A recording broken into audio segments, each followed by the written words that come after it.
ನಿಮ್ಮ ಬಾಲ್ಯ ತಿಳ್ಕೊಳ್ಳೋ ಕುತೂಹಲ ನನಗೆ. ಇವತ್ತೇನೋ ಹೋರಾಟ, ಆ ಹೋರಾಟದ ಶ್ರಮ ಇದೆಲ್ಲ ನಾವು ಮಾತಾಡೋಣ. ಆದರೆ ನಿಮ್ಮ ಬಾಲ್ಯ ಹೆಂಗಿತ್ತು? ನೀವು ಹೆಂಗಿದ್ರಿ? ನೀವೇನು ಓದ್ಕೊಂಡ್ರಿ? ಮನೇಲಿ ವಾತಾವರಣ ಹೆಂಗಿತ್ತು? ಮೇಡಮ್, ನಮ್ಮ ಮನೆಯಲ್ಲಿ ಪರಿಸ್ಥಿತಿ ಏನಂದರೆ, ಕೋಲಾರ SNR ಸರ್ಕಲ್ ಇರುತ್ತೆ, ಹಾಂ ಅಂಬೇಡ್ಕರ್ ನಗರ ಅಂತ.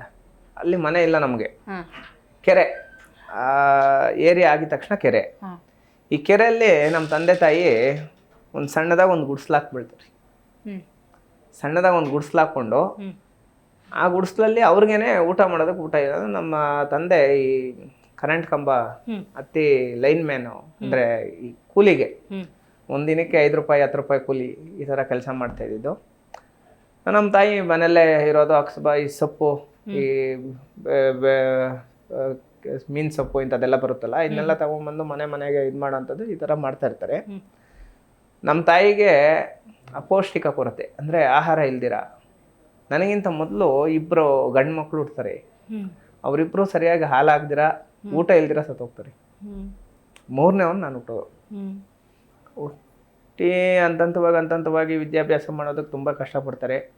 ಮತ್ತು ಅಲ್ಲಿ ಕೆರೆಯಲ್ಲಿ ಒಂದು ಗುಡಿಸ್ಲಾಕೊಂಡಿರ್ತೀವಿ. ಆ ಕೆರೆ ತುಂಬೋದ್ಮೇಲೆ ಬಾಡಿಗೆ ಮನೆಗೆ ಬರ್ತೀವಿ. ಬಾಡಿಗೆ ಮನೆಗೆ ಬಂದು ಹಂಗೆ ವಿದ್ಯಾಭ್ಯಾಸ ಮಾಡಿಕೊಂಡು ಹಂತವಾಗಿ SSLC ಒಂದು ಸಂದರ್ಭ ಬರೋಷ್ಟೊತ್ತಿಗೆ ನಾವು ಇದಕ್ಕೆ ಬರ್ತೀವಿ, ಏನು ಈ ಸಂಘಟನೆಗಳು ಹೋರಾಟ ಅನ್ನೋದು ಬರ್ತೀವಿ. ಅದ್ರ ಜೊತೆಗೆ ಏನು ಮಾಡ್ತೀವಿ, ಮನೆಗೂ ಪೇಪರ್ ಹಾಕೋ ಕೆಲಸ ಮಾಡ್ತಾ ಇದ್ದೆ ನಾನು. ಯಾಕಂದರೆ ಸ್ವಲ್ಪ ಮನೆ ಕಡೆ ಅನುಕೂಲ ಆಗಲಿ, ಅವ್ರಿಗೆಲ್ಲ ಸ್ವಲ್ಪ ಇದಾಗಲಿ ಅಂತ ಹೇಳ್ಬಿಟ್ಟು ನಾವೇನು ಮಾಡ್ತಾ ಇದ್ವಿ, ಮನೆಗೂ ಪೇಪರ್ ಹಾಕುವಂಥ ಕೆಲಸ ಮಾಡ್ತಾ ಇದ್ವಿ. ಪೇಪರ್ ಹಾಕ್ತಾ ಏನು ಮಾಡ್ತಾರೆ, ಈ ಹುಡುಗ ಸ್ವಲ್ಪ ಆ್ಯಕ್ಟಿವ್ ಆಗಿದ್ದಾರೆ ಅಂತ ನಮ್ಮ ಫಸ್ಟು ನಾನು ಶಂಗರ್ ಅನ್ನೋರ ಹತ್ರ ಕೆಲಸ ಮಾಡ್ತೀನಿ. ಅದಾದಮೇಲೆ ಗಣೇಶ್ ಅಂತ ಹೇಳ್ಬಿಟ್ಟು ನಮ್ಮ ಉದಯವಾಣಿ ಪತ್ರಿಕೆ ಜಿಲ್ಲಾ ವರದಿಗಾರ, ಇವ್ರೇನು ಮಾಡ್ತಾರೆ, ಸ್ವಲ್ಪ ಆ್ಯಕ್ಟಿವ್ ಆಗಿದ್ದಾರೆ ಅಂತ ಹೇಳ್ಬಿಟ್ಟು ಅವ್ರದ್ದೊಂದು ಅಧಿನಾಯಕ ಪತ್ರಿಕೆ ಇರುತ್ತೆ. ಆ ಪತ್ರಿಕೆಗೆ ನನ್ನನ್ನು ವರದಿಗಾರನಾಗಿ ಮಾಡ್ತಾರೆ. ಮತ್ತು ಆ ಒಂದು ಮೀಡಿಯಾ ಫೀಲ್ಡಲ್ಲಿ ಕೂಡ ನಾನು ರಾಜ್ ನ್ಯೂಸಲ್ಲಿ ಕೆಲಸ ಮಾಡಿದ್ದೀನಿ. ಮತ್ತು ನಮ್ಮ ಉದಯವಾಣಿ, ನಮ್ಮ ಗಣೇಶಣ್ಣ ಅವ್ರ ಜೊತೆ ಕೆಲಸ ಮಾಡಿದ್ದೀನಿ. ಮಾಧ್ಯಮ ರಂಗದಲ್ಲಿನೂ ಕೆಲಸ ಮಾಡ್ಕೊಂಡು, ಈ ಕಡೆ ಸಂಘಟನೆಗಳಲ್ಲೂ ಕೆಲಸ ಮಾಡಿಕೊಂಡು ತುಂಬ ಕಷ್ಟಪಟ್ಕೊಂಡು ಬಂದಿರೋದು ಮೇಡಮ್. ತುಂಬ ಕಷ್ಟಪಟ್ಕೊಂಡು ಬಂದಿರೋದು. ನನ್ನ ಜೀವನದಲ್ಲಿ ನಡೆದಂಥ ಒಂದು 3 ಘಟನೆಗಳನ್ನ ನಿಮ್ಮ ಹತ್ರ ಹಂಚ್ಕೊಬೇಕು ಅಂತ ಖಂಡಿತ ಒಂದು ಅಭಿಪ್ರಾಯ. ಏನಂದರೆ ನಮ್ಮ ತಾಯಿ ಅವ್ರದ್ದು ಹುಟ್ಟೂರು ಟೇಕಲ್ ಹತ್ರ ಬನಹಳ್ಳಿ ಅಂತ ಬರುತ್ತೆ, ಮಾಲೂರು ತಾಲೂಕು. ಟೇಕಲ್ ಹತ್ರ ಬನಹಳ್ಳಿ. ಇಲ್ಲೇನಾಗುತ್ತೆ, ನಾವು ರಜಾ ಕೊಟ್ಟಾಗ ಈ 5ನೇ ಕ್ಲಾಸ್ 3ನೇ ಕ್ಲಾಸ್ ಈ ಬೇಸಿಗೆ ರಜಾ ಕೊಟ್ಟಾಗ ನಾವೇನು ಮಾಡ್ತೀವಿ, ಊರಿಗೆ ಹೋಗಿ ಈ ದನ ಮೇಯಿಸೋದು, ಮೇಕೆ ಕುರಿ ಮೇಯಿಸೋದು ಹಿಂಗೆಲ್ಲ ಮಾಡಿಸ್ತಾ ಇರ್ತೀವಿ. ಆ ಬನಹಳ್ಳಿ ಪಕ್ಕದಲ್ಲಿ ಮಾಕಾರಹಳ್ಳಿ ಅಂತ ಹೇಳ್ಬಿಟ್ಟು ಒಂದು ಗ್ರಾಮ ಬರುತ್ತೆ. ಈ ಮಾಕಾರಹಳ್ಳಿಯಲ್ಲಿ ಏನಾಗುತ್ತೆ, ಮುಸ್ಲಿಮ್ಸ್ದು ಒಂದು ದೊಡ್ಡ ಮದುವೆ. ಅಲ್ಲಿ ನಾನ್ ವೆಜ್ಜು. ನಮಗೆ ನಾನ್ ವೆಜ್ ಅಂದರೆ ತುಂಬ ಇಷ್ಟ. ಯಾಕಂದ್ರೆ ನಮಗೆ ಇದೇ ಇಲ್ವಲ್ಲ, ಊಟನೇ ಇಲ್ದಿರ ಇರೋವಂಥ ಪರಿಸ್ಥಿತಿ. ನಮ್ಮ ತಂದೆ ತಾಯಿ ನಮ್ಮನ್ನ ರಾಗಿ ಗಂಜಿ ಕೊಟ್ಟು ಸಾಕಿದ್ದಾರೆ. ಆ ಒಂದು ಪರಿಸ್ಥಿತಿಯಲ್ಲಿ ಒಳ್ಳೆ ಸ್ಮೆಲ್ ಬರ್ತಾಯಿತ್ತು. ನಾವೇನು ಮಾಡಿದ್ವಿ, ಹೋಗಿ ಕುತ್ಕೊಂಡ್ಬಿಟ್ವಿ ಊಟಕ್ಕೆ. ಅವರೆಲ್ಲ ಹೇಳ್ತಾಯಿದ್ರು ಹುಡುಗರು ಜೊತೆಯಲ್ಲಿರೋರು, ನೀನು ಕೋಲಾರಿಂದ ಬಂದಿದೆಯಾ, ಇಲ್ಲಿ ಸಿಸ್ಟಮ್ ಸರಿ ಇಲ್ಲ, ನೀನು ಹೋಗ್ಬಾರ್ದು, ಅದು ಮುಸ್ಲಿಂ ಮದುವೆ, ನೀನು ಹೋದರೆ ಬೇರೆ ಥರ ಆಗ್ತೈತೆ, ಹೋಗ್ಬೇಡ ಅಂತ ಹೇಳ್ಬಿಟ್ಟು ಹೇಳೋದು. ಪರವಾಗಿಲ್ಲ, ಏನಾಗ್ತೈತೆ ನೋಡೋಣ ಅಂತ ಹೇಳ್ಬಿಟ್ಟು ಹೋಗಿ ಊಟಕ್ಕೆ ಕುತ್ಕೊಂಡ್ಬಿಟ್ಟೆ. ನನ್ನ ಪಕ್ಕದಲ್ಲಿ ಒಬ್ಬ ವ್ಯಕ್ತಿ, ಇವತ್ತು ನನಗೆ ನೆನಪಿದೆ ಅದು ವಿಚಾರ, ನನ್ನ ಪಕ್ಕದಲ್ಲಿ ಒಬ್ಬ ವ್ಯಕ್ತಿ ಕುತ್ಕೊತಾನೆ. ಆ ವ್ಯಕ್ತಿನೂ ಊಟ ಮಾಡ್ತಾ ಇರ್ತಾನೆ, ನಾನು ಊಟ ಮಾಡ್ತಾ ಇರ್ತೀನಿ. ನಾನು ಸಡನ್ನಾಗಿ ಆ ವ್ಯಕ್ತಿ ನನ್ನನ್ನು ಗಮನಿಸಲ್ಲ. ನೀನು ಊಟ ಮಾಡಬೇಕು, ಆ ಯಪ್ಪ ಮಾಡೋಕ್ಕಿರ್ತಾನೆ, ನಾನು ಸ್ವಲ್ಪ ಮಾತ್ರ ತಿಂದಿರ್ತೀನಿ. ನೀನೇನು ಇಲ್ಲಿ ಬಂದಿದ್ಯಾ ಅಂತ ಹೇಳ್ಬಿಟ್ಟು ಎದ್ದಂಗೆ ಅದೇ ಊಟ ಮಾಡ್ತಾ ಇರೋಂಥ ಕೈಯಲ್ಲೇ ಶರ್ಟ್ ಕಾಲರ್ ಇಟ್ಕೊಂಡು ತೊಗೊಂಡೋಗಿ ಆಚೆ ಬಿಸಾಕ್ತಾನೆ. ಆಮೇಲೆ ಅಲ್ಲಿರೋ ಹುಡುಗರು, ನಾನು ಹೇಳಿದ್ನಲ್ಲ ಬೇಡ ಅಂತ, ಯಾಕೆ ಹೋಗ್ಬೇಕು ನೀನು ಅಂತ ಹೇಳ್ಬಿಟ್ಟು, ಏನಿಲ್ಲ ಊಟ ಮಾಡ್ಕೊಂಡು ಬಂದೆ ಅಂತ. ಇಲ್ಲ, ನೋಡಿದ್ವಿ ನಾವು, ನಿಮ್ಗೆ ಅವಮಾನ ಆಯಿತು. ಇವತ್ತು ನಮ್ಮ ಕೋಲಾರಲ್ಲಿ, ಅವತ್ತು ಆ ಘಟನೆ, ಇವತ್ತು ನಮ್ಮ ಕೋಲಾರಲ್ಲಿ ಮೈನಾರಿಟೀಸ್, ಮುಸ್ಲಿಮ್ಸು ಯಾವುದೇ VIP ಮದುವೆ ಆದರೂ ಫಸ್ಟ್ ನಮ್ಮನೆಗೆ ಕಾರ್ಡ್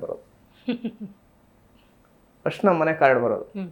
ಇದೇ ಇನ್ನೊಂದು ಘಟನೆ ಏನಂದ್ರೆ ಮೇಡಮ್, ಕೋಲಾರಲ್ಲಿ ನಮ್ಮನೆ ಪಕ್ಕದಲ್ಲೇ ಚೌಟ್ರಿ ಇರುತ್ತೆ, KEB ಸಮುದಾಯ ಭವನ ಅಂತ ಮದುವೆ ಚೌಟ್ರಿ ಇರುತ್ತೆ. ಅಲ್ಲಿ ಮದುವೆಗಳು ನಡೀತಾನೆ ಇರ್ತೈತಿ. ಆ ಮದುವೆ ನಡೆಯೋಂಥ ಒಂದು ಸಂದರ್ಭದಲ್ಲಿ ಊಟಗಳಿಲ್ವಲ್ಲ, ಒಳ್ಳೆ ಊಟ ಸಿಗುತ್ತೆ, ಮದುವೆ ಊಟ ಅಂತ ಹೇಳ್ಬಿಟ್ಟು ಹೊಟ್ಟೋಗ್ಬಿಡ್ತೀನಿ. ಒಂದಿನ ಊಟ ಮಾಡಿ ಆಚೆ ಬಂದಾಗ ಅಲ್ಲಿ ಫೋಟೋಗ್ರಾಫರ್ ಏನು ಮಾಡ್ತಾನೆ, ನಾನು ನೋಡಿರ್ತಾನೆ, ಏಯ್ ನೀನು ಇಂಥವ್ರ ಮಗ ಅಲ್ಲ, ನಿಮ್ಮಪ್ಪ ಈ ಥರ ಕರೆಂಟ್ ಇದರಲ್ಲಿ ಕೆಲಸ ಮಾಡ್ತಾರಲ್ಲ, ನೀವೇನು ಇಲ್ಲಿ ಇಂಥ ಮದುವೆಗಳಿಗೆಲ್ಲ ನೀವು ಬರಬಾರ್ದು ಅಂತ ಹೇಳ್ಬಿಟ್ಟು ಸೇಮ್ ಅಯ್ಯಪ್ಪನೂ ಅವಮಾನ ಮಾಡಿ ಎಲ್ಲರ ಮುಂದೆನೂ ಬೈದು ಈ ಥರ ಕತ್ತೆಲ್ಲ ಹಿಡ್ಕೊಂಡು ಆಚೆ ತಳ್ಳಿಬಿಡ್ತಾರೆ.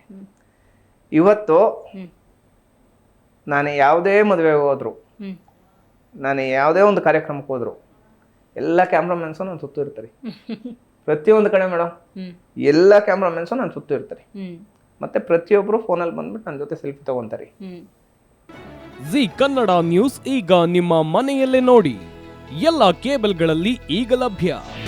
ನಿಮ್ಮ ನೆಚ್ಚಿನ ಜಿ ಕನ್ನಡ ನ್ಯೂಸ್ ಈಗ ಸನ್ ಡೈರೆಕ್ಟ್ ನಲ್ಲಿ number 292, Tata play number 1664, Jio TV number 1334, NXT digital number 30, in cable number 30, city networks 51, U digital number 162, GTPL number 17, Rockline telecommunications number 42, Shri Basaveshwara cable number 168, rural cable network 60, Vinayaka digital 57, Abhishek cable 821, city channel 53, Siddeshwara cable network 57, ವಿ4 digital infotech 628, Surya digital networks 53, Gajanan digital number 836, Malnad infotech private limited number